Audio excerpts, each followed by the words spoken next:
Bitch.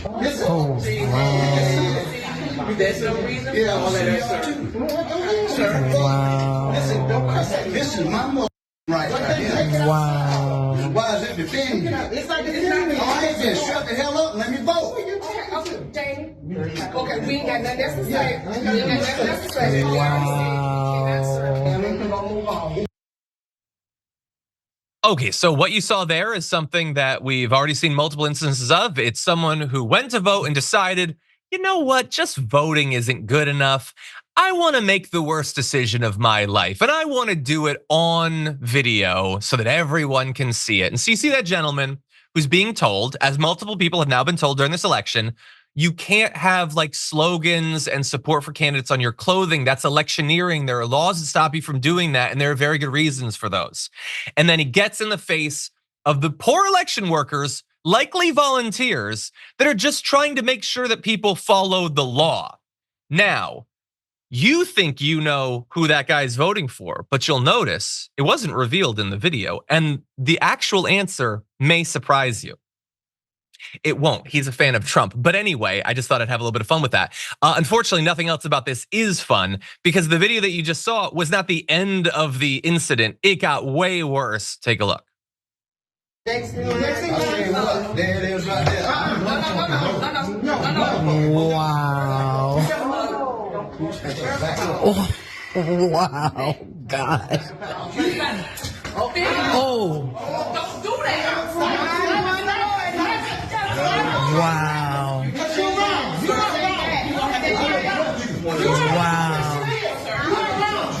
Wow. Wow. Wow.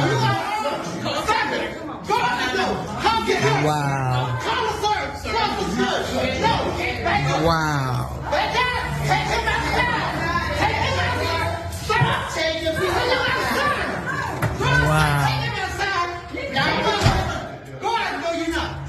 You might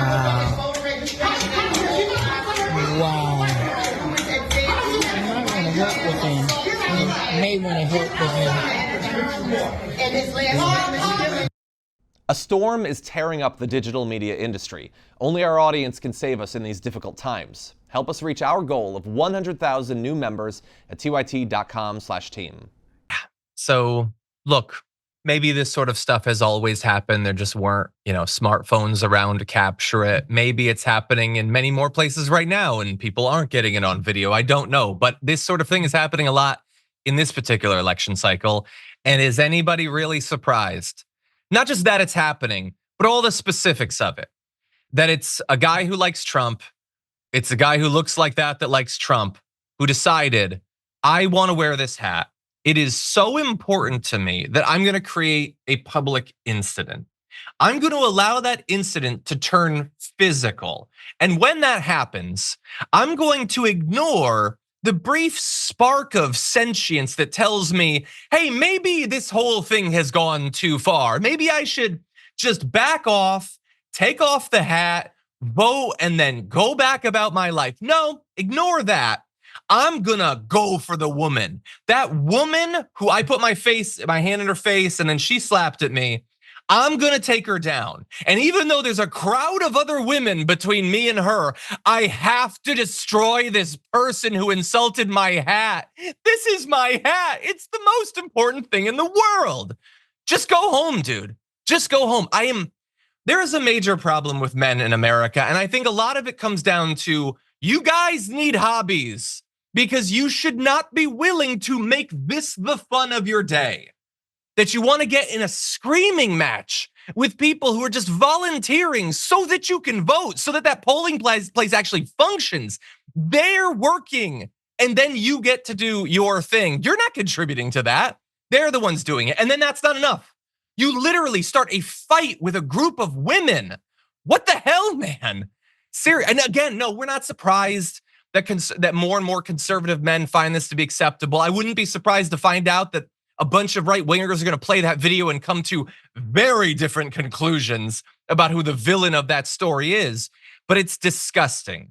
And speaking of villains, by the way, I will remind you that just a couple of days ago, when a woman was told to take off her Trump gear that she couldn't stand with slogans on her shirt, she decided to take her shirt off and then tell the election worker to suck her C, which is bad enough.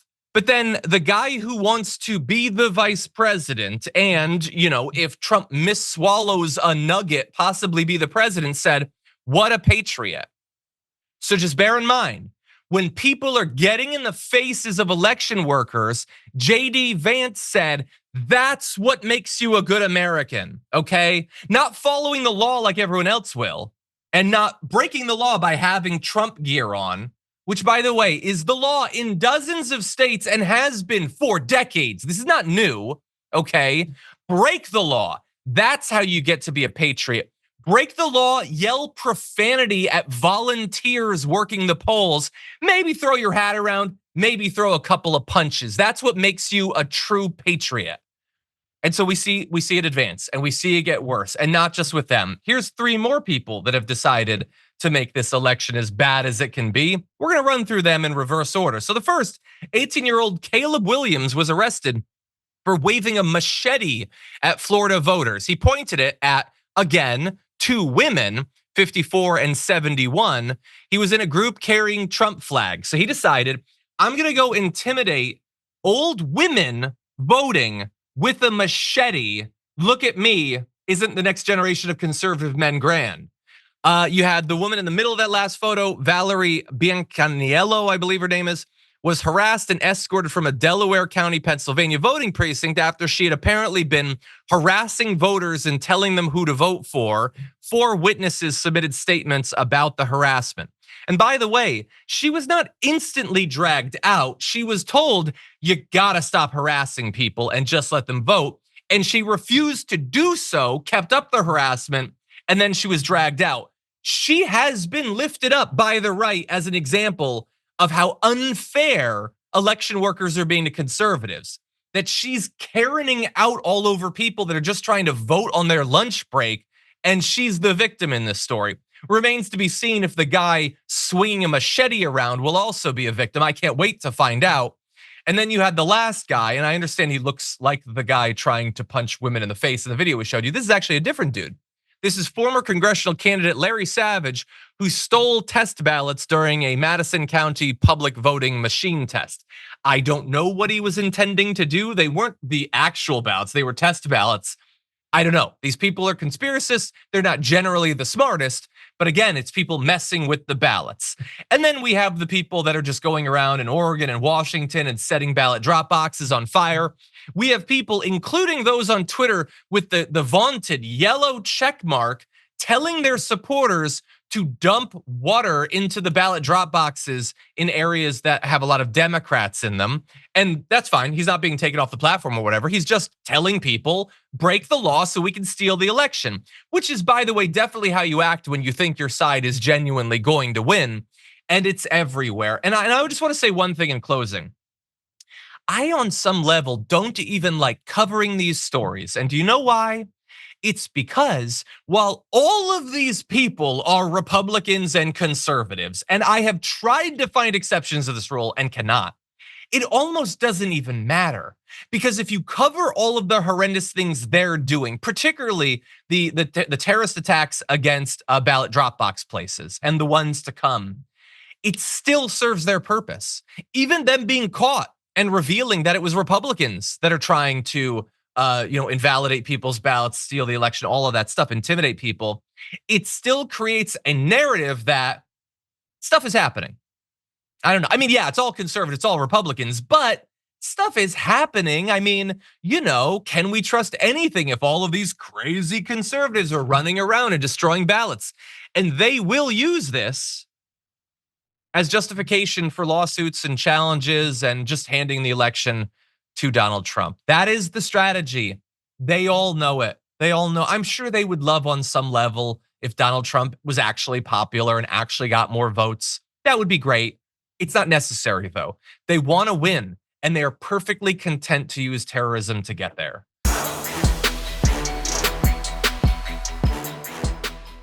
Members make a difference here at TYT. You help make the show happen, and we see you in the chat with your loyalty badge. Click the join button to become a member today.